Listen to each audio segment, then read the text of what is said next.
nga balik ngay na pi Henry day ma pi bajit kalinti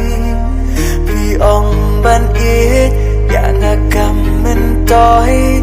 na marsha thong em boy nga tip pila ban klet nga tip pila ban ngay na nga tip pila sung menta nga haban yang ya kata nga tip pila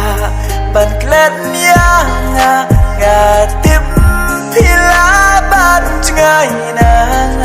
nga tip pila sung menta